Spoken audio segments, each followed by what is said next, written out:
you think about disruption, Zappos, at least here, was a huge disruptor in the shoe space.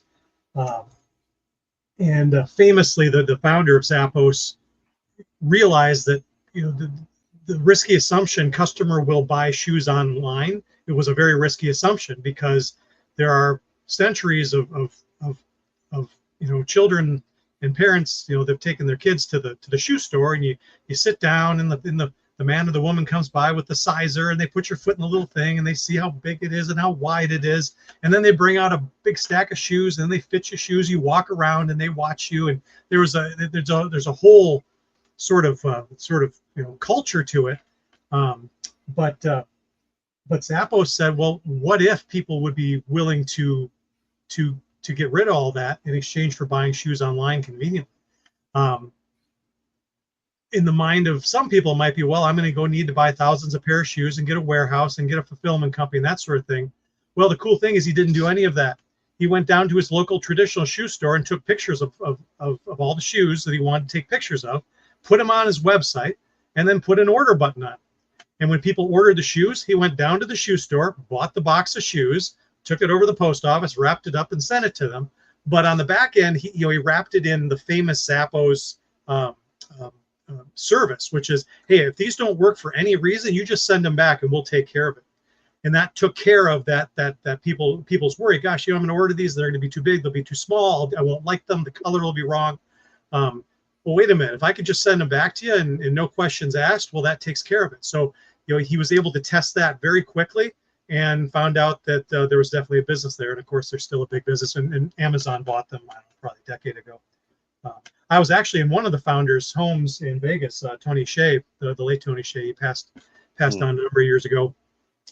Funny thing is, at the time, he was still alive at the time. The only person that wasn't at his house was Tony Hsieh. It was sort of like a cult. There was about 50 people in the place, and they were all just kind of milling around.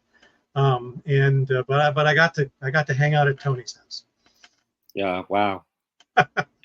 I'll just, as we close the session, I'll just give you my example, which is actually it's actually a business that I was a co-founder of.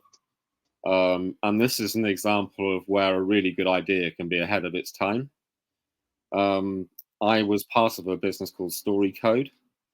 And what that was back in the early 2000s, this was a recommendation engine for